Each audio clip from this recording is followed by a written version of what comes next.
What happens when a delusional wife leaks the unforgivable? Witness her toxic world crumble as he chooses instant freedom. Dark to Lone reveals the ultimate price of betrayal.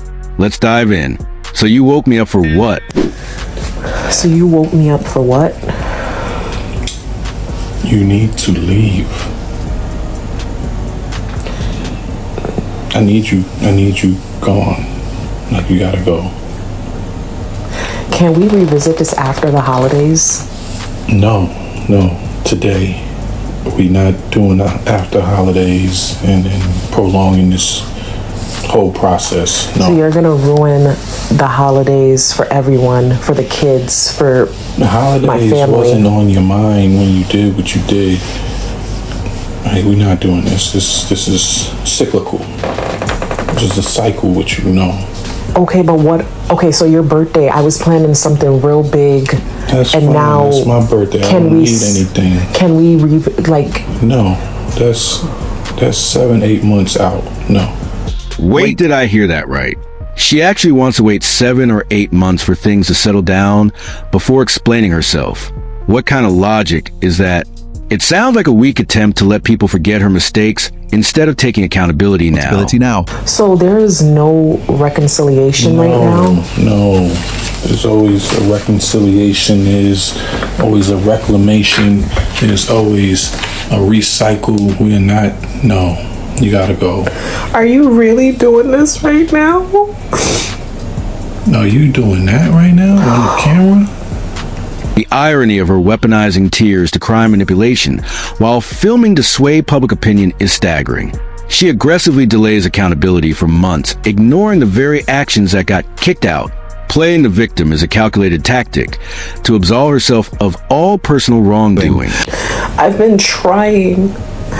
I've done everything that you asked me to do. You being real studio right now. You gotta go.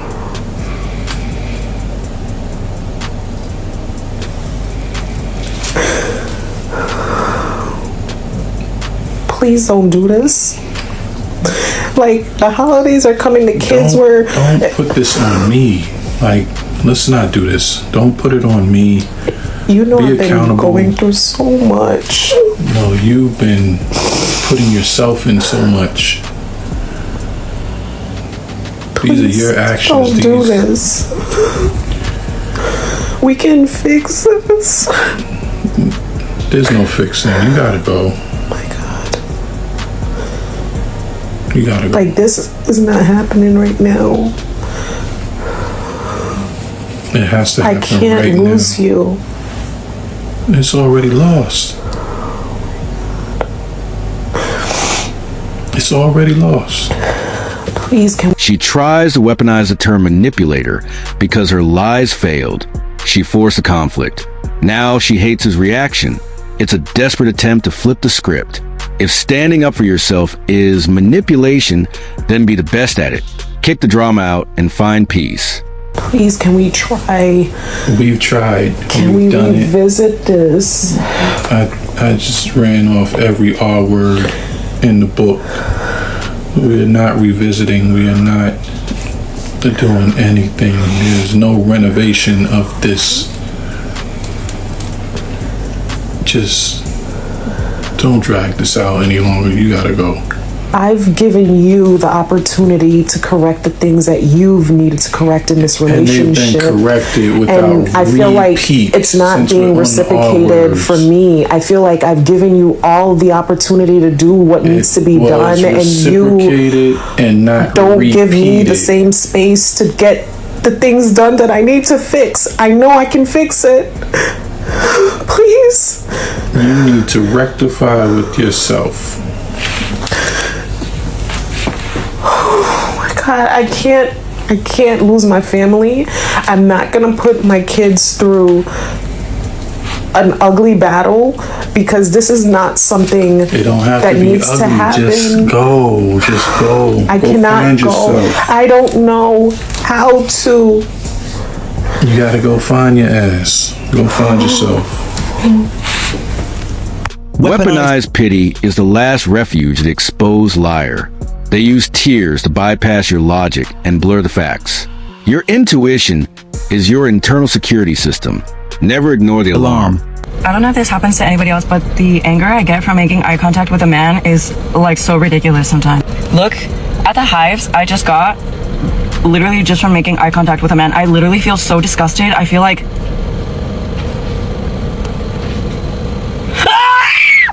like... Ow! It stresses me out!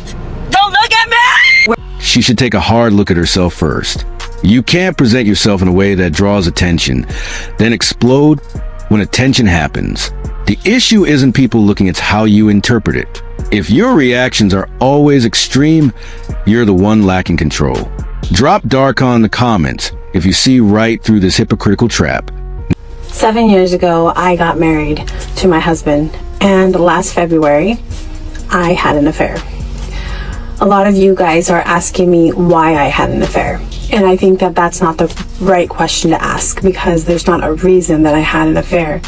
The question is more like, how did that happen? Rewriting history to make her husband the villain after she straight highlights a profoundly broken moral compass. She twists his shortcomings to justify her own severe disloyalty. Refusing to bear the weight of her sins exposes a terrifying level of self-delusion that ultimately blames good men. So my ex-boyfriend came around yesterday and we rekindled some old memories. What? Problem is, my current boyfriend, the love of my life, is due home today. He's been away at a family funeral and I have some explaining to do. And I generally feel really bad because I know he's having a really rough time at the minute, but it's not been easy on me either. Broadcasting the aftermath of her affair reveals a terrifying level of shameless exhibitionism. Rather than demonstrating basic remorse, she proudly exhibits these lingering traces as a grotesque badge of honor.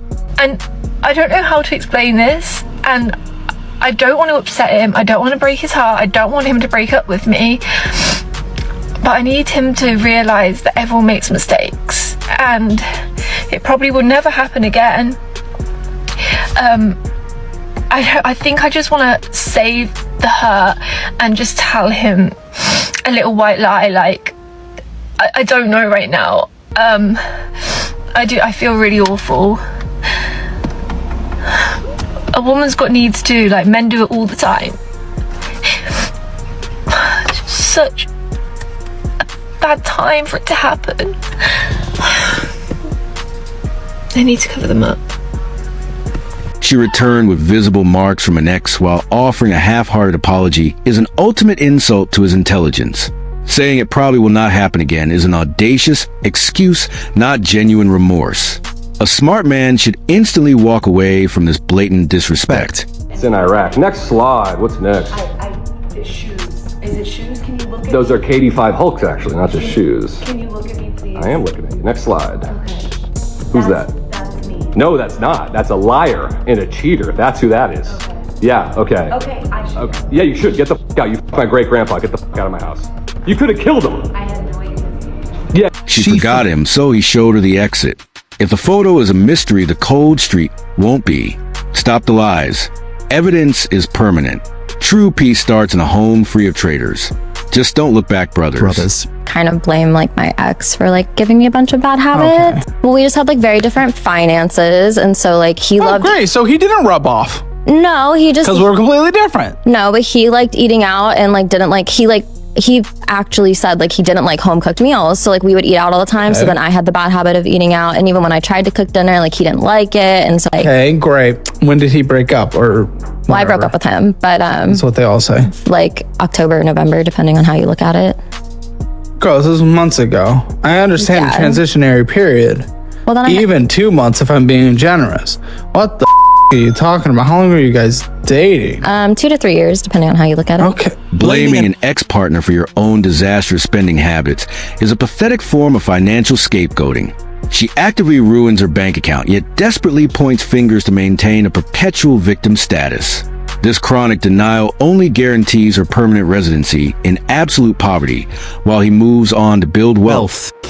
Hey, question. I'm recently divorced and kind of figuring out this new way of life. I was married for 23 years and with that person for 3 years prior. So for a total of 26 years of my life, I have been out of the game of dating, making friends, going out, and stuff like that as a single woman in her 40s. Yeah, I'm 47. So I've raised children. My children are adult children now. And it's kind of interesting because it's so lonely at this stage in life after divorce, especially with older children, because you make all your friends when they're younger, or at least I did. I met my friends mostly through my kids' activities. I was a stay-at-home mom and I took them to practices. I went to school, all that stuff. So you probably, I don't understand why you would complain about that. Like pretty girls can't have problems, or pretty girls can't feel sad about anything. Complaining about others judging her single status while endlessly boasting about her money. And looks reveals an incredibly inflated ego. She uses her financial success as a shield to deflect any accountability for her divorce. And I'm trying to be happy and trying not to cry. Why?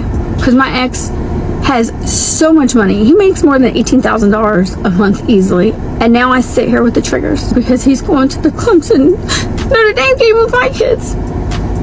I can't just randomly afford that. Hell, I can't even get them all in the same room at the same time. She chose to leave, yet expects his wealth to magically subsidize her lifestyle. The truth is, seeing him elevate his life post-divorce simply shatters her ego. Hiding behind her kids to justify her outrage is a cowardly tactic. It is just a bitter reality check of independent living. Well, you know what? You are the problem, because this has been 10 years of me trying and you doing jack So, yeah, I'm fucking cheating on you. Yeah, well, and I am fucking happy, so. All right, good. I'm glad you're happy. Okay. Well, you and my family can go fuck yourselves. You. Getting furious after being caught red-handed is the ultimate form of shameless deflection. She uses a defensive tantrum to shift the focus away from her own infidelity. This unhinged outrage proves she feels zero remorse and simply hates losing control over betrayal she created herself. Hit subscribe and sound off below if we are permanently shutting down this toxic victim playing. It is not my fault that you are curious to know what's underneath all this. And that's okay. Leave a comment and I'll get back to you. That's right, man. I don't get why women are like that these days either. Simply put, they keep selling themselves on TikTok just because they want to be famous. Trading their self-respect for cheap internet clicks proves they prioritize superficial validation over genuine substance. I was a selfish in my marriage. I've been divorced now almost 4 years, but I was married to my ex-husband 16 years and with him 18 years. And again, I was a selfish bitch. Nothing was ever good enough. I took him for granted. He seriously rolled out the red carpet for me. He was sweet, kind, generous. He told me how much he loved me 5 times a day. He told me how beautiful I was every day. If he'd wake me up in the morning, because he knows I love massages, wake me up rubbing my shoulders. He'd rub my feet every evening while we were watching TV. If I said, for example, oh, I'm craving a Dr. Pepper, he'd be like, okay, let me go to the corner store and get it. He adored me. He was amazing. Like, on paper, it's what every girl wants, seriously. And yeah, I took it for granted. And now I lost that, right? And I carried a lot of guilt because I caused it. That's my biggest regret in life, is not saving, the whole family aspect. The grass is not always greener on the other side, ladies. It's not, I'm good now. I feel great. And he's super happy with his girlfriend. And honestly, I could not be happier for him, because he deserved to be loved and cared about and respected as he should have always been. So I'm so happy that he's happy. Anyways, what I'm saying, ladies, the grass is not greener on the other side. If you have a good guy, take care of him. Take care of him. Trust me, there's nothing good out in these streets. He seriously set the bar. He set the bar. And ultimately, what I always wanted, I had all along. So we have good right in front of us, and we don't know how to take care of it. Sudden realization of losing a rare partner is nothing but calculated regret. She selfishly discarded a good man, only recognizing his true value when facing reality alone. This hindsight wisdom means zero to the one she broke. Proving ungrateful people only learn lessons at the expense of your sacrifice. It's no big nothing, bro. Now you getting me tight, bro. Because how much times we been through this? How much times we done did this? Went over, bro. Nah, bro. It's always one more chance, bro. It's always one more chance, bro. When you gonna change, bro? Nah, bro. It's not your friend, bro. Go to that. Go to that. Oh, where am I dead? Go to that. I'm getting me tight, bro. You're getting me mad, bro. Go to that. Go to them, bro. You always come back to me for what? Why me? Why me, though? Why me, bro? Go do that something. My friend, I care about you the whole. Watching her shed those fake tears after cheating for the 4th time is just absurd. She expects him to blindly accept these theatrical apologies instead of demonstrating basic loyalty. By dodging all consequences, she proves she never loved him. She only cares about saving herself from the life she destroyed. I caught her talking to other men, and she won't get out of my car. Now she's crying. So I caught her talking to other dudes. Oh, wow, that must be sad. God, that must be terrible. Oh, man. What were their names again? I love how you said they were just your friends and you were sending them ass pictures. Get the f*** out of my car. Refusing to exit his vehicle after committing the ultimate betrayal showcases an unbelievable level of entitlement. She expects her crocodile tears to magically erase her infidelity. This blatant disregard for his boundaries proves she views his forgiveness as a mandatory right, not a privilege she lost. Have you ever made a woman pay for herself on a date? You seem like the type that would do 50-50. Interesting. Yes or no? No. I feel I'm the provider of the family. You're the provider, Yeah, so you have money. Is that what you're here for? No, I'm here for love, but I can never love a broke man. Pause for a second, gentlemen. Did we all hear that? She preaches about seeking true love, yet instantly discards sincere men who cannot cover her entire tab. We all recognize this transparent grift. She operates as a blatant financial opportunist while desperately clinging to a pathetic martyr complex. So everybody put your head down if you don't have money. If more than half the guys raise their hands, the men may vote to replace the girl. I'll leave it on you.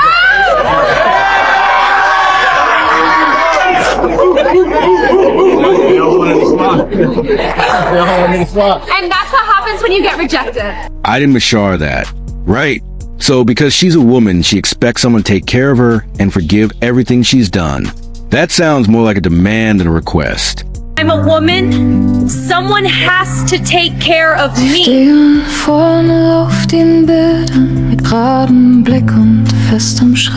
Returning pregnant with another man's child and spinning it as a favor to her ex requires sheer nerve. She demands a free caretaker, shamelessly utilizing her gender to secure a bailout for her reckless choices. No self-respecting guy will ever fund the physical proof of her betrayal. Drop one in the comments if we leave these liabilities to the streets. Then you hooked up with I don't know how many guys. You left me for a guy that got you pregnant the first time you hooked up with him. And now you're coming back to me? Because he kicked you out? Aiden. Why don't you get your own job, your own money, and pay your own rent? How about Because you do I'm a that? woman and I need someone to take care of me at all times. I'm sorry, but it's just how it is. Aiden, you knew who I was since the start. I don't know why you're surprised. Oh my god. I really don't know why you're surprised. Well, you better take your stuff and turn around, because you're not coming. What the f do you mean? Hey, no.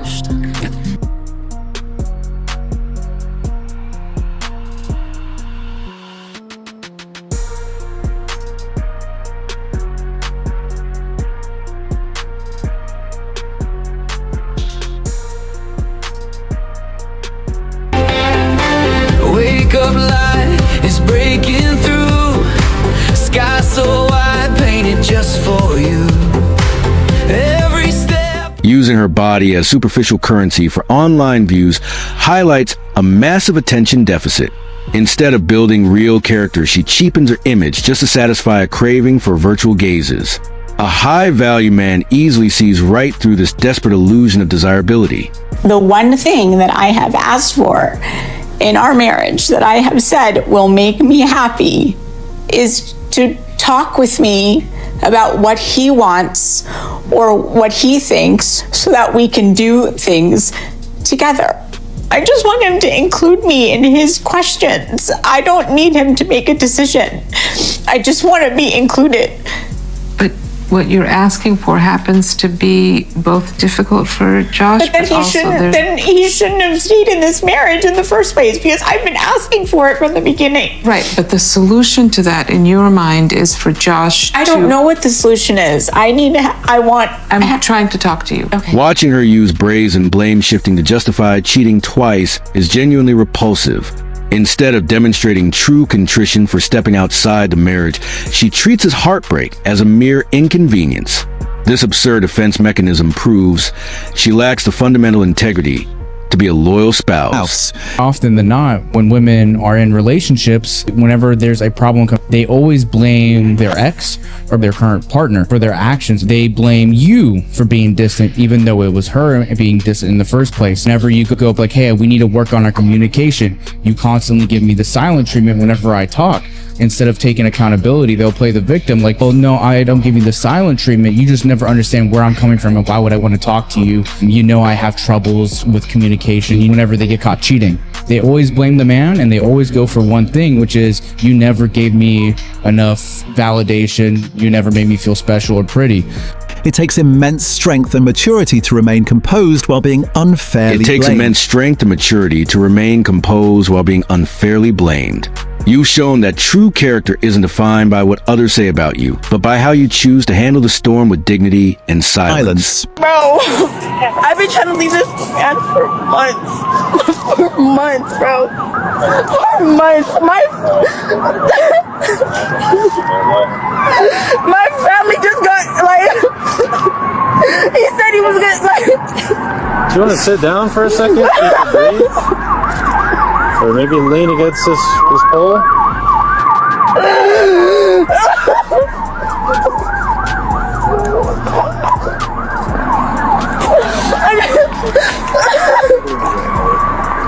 need to call my mom. Hold on a second.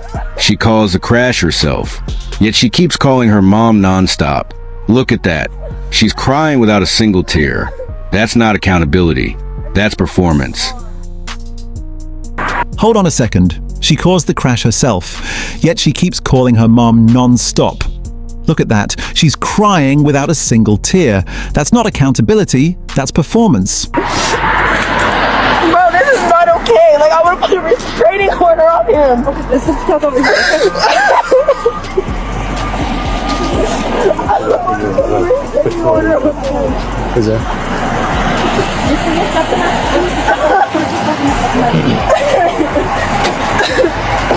So, what happened? I was with my friends at the beginning of the night. Okay? So I came over here to his house, right? Because I had the car. I was like, okay, I'm gonna come. We started, because we weren't even like, we broke up like last night. So we weren't even like. Do you need me in that? I don't. Honestly, I'm speechless. She was the one driving, yet she keeps blaming her boyfriend like it's his fault. Where does that logic even come from? Do you want to become a miserable old woman? I don't think any of us do. But women, you know, you've seen those women out there. The women that are nattering and nagging their husbands, that are bitchy, that aren't nice, that seem to be so unhappy, and we think, oh God, I hope I'm never one of those miserable old women. And you know how that happens? That happens from raising a family, working, and then all of a sudden we're in our 50s and 60s and we have nothing. We don't have a life. We don't have a life separate from our family or separate from our husband. And so we resent everybody. So you know what you need to do? You need to get your own life. Leaving a solid marriage for a mirage of an upgrade is an arrogant miscalculation. Well, I did it. Here I am on my new bed, my princess bed. It's amazing. I feel like a different person already. I feel like I can do whatever I want, and I'm not responsible for anybody anymore but me. I don't know, things aren't going that great. I just keep thinking about what it used to be like when things were good. And maybe all of this was my fault.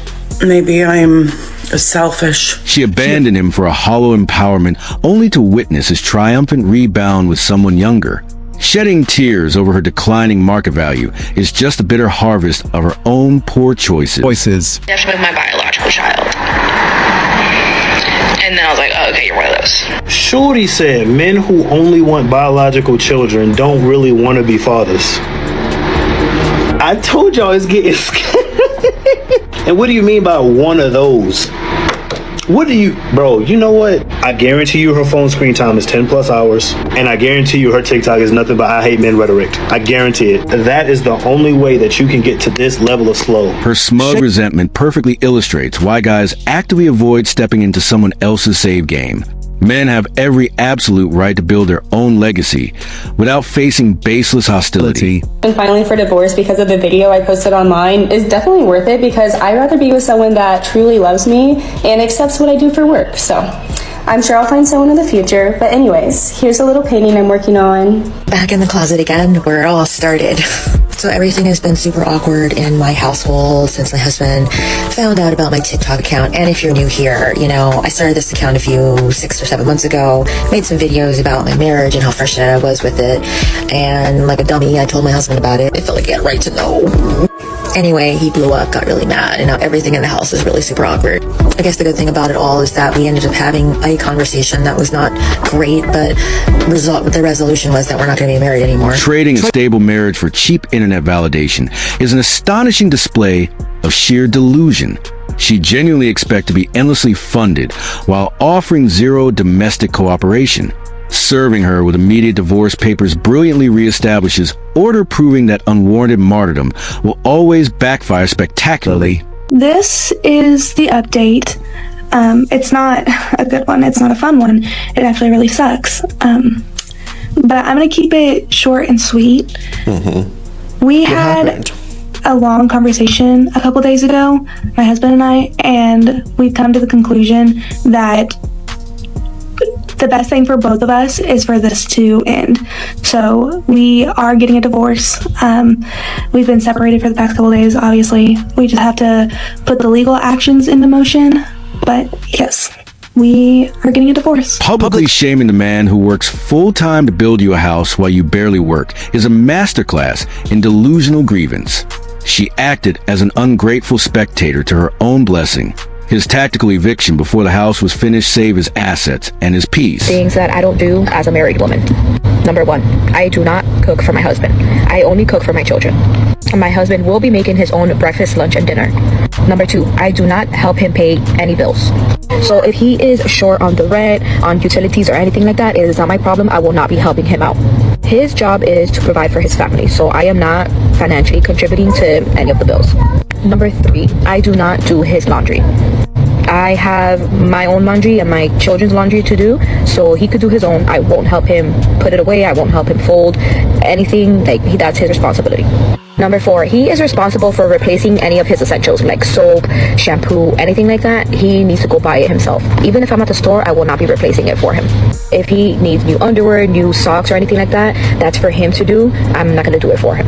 I'm not going to enable a perfectly grown-ass adult because then they get used to that shit, so no. Am I the asshole for not wanting to work? So me and my husband were having a conversation this morning, and he says that he thinks it's a good idea that I start looking for a job. Number 1, why would I want to work? He takes care of all the bills, so there's no reason for me to work because why do we need extra money if he handles everything? Number 2, daycare is super fucking expensive, like super expensive.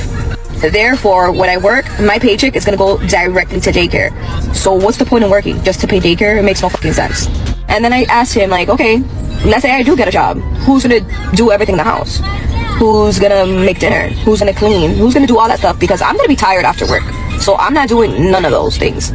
I'm gonna be tired just as much as you are gonna be tired when you come home from work, take off your shoes, lay on the bed, and watch TV.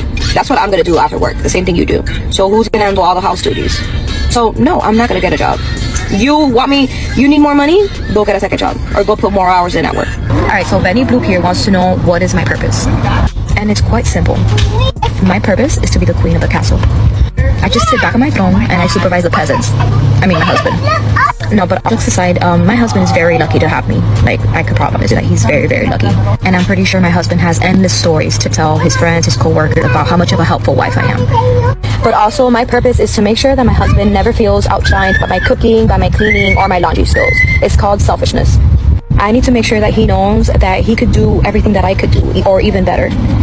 A few moments later. Next clip will be the result of what's going on. I've been crying all morning long. My husband told me that I needed to pack my stuff and get the the house.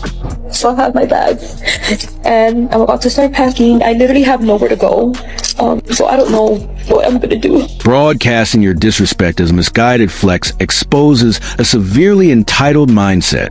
She expected a rent-free lifestyle, treating her marriage like an ATM while functioning as a mere adult dependent. His swift removal of this transactional burden proves that self-respecting men never fund their own disrespect. Hi besties, I was super busy today so I didn't record, but I wanted to let you guys know that this is probably like the biggest tea of all. My husband, he was still trying to work it out with me, and I was texting him kind of like nonchalant, like obviously like I was mad, like I would say stuff here and there, like dude, like you cheated, like what? And he was like trying to like work to gain my trust back and stuff like that, but like mentally, like I knew I wasn't gonna stay with him. And so when I started posting the TikToks, like he had no clue. He thought that we were still gonna work this out. He was asking me for like a list of things that we need to work on in our marriage, but like he needs to work on as a person as well. And I was just like, hey dude, like I'm busy, I'll text the list to you later. And then I'm pretty sure, since you know my videos went viral, pretty sure one of his friends, family members, whatever it is, saw and was like, dude, I think she's gonna divorce you. I think once he found out that I was posting all the tea on TikTok, he blocked me. And like at first, like it didn't say he stopped sharing his location with me like on an iMessage, but if I went to like find mine, like the little like my little Sims app, his email came up, but it said no location found or something like that. And I was like he found out. But I was like, how is any of this my fault? Bragging about stalking your partner destroys any foundation of mutual trust. She treats a severe boundary violation as a casual joke, exposing a terrifying level of predatory behavior. A high-value man refuses to tolerate being secretly monitored like a suspect in his own relationship. Hey, we need to go outside and talk. Okay, why Come you on. sounding like that? Come on. I'm embarrassed you at work. What is going on? How dare you put that on Instagram? Audacity to comment under a post and agree with cheating on your husband for $100,000? I care about you in this relationship. How you care about me and you coming up to my job and I can lose my job because you up here with this stupid foolishness. Stupid foolishness now. Yes, it is. So you would cheat on your husband for $100,000. Make it make sense. Would you do it? Heck no, because I love you and only Boy, you. it don't matter. It's not that big of a deal. You should not be coming to my job. It's not no big deal. Because of this. This is Putting a cheap price tag on your relationship exposes your transactional loyalty.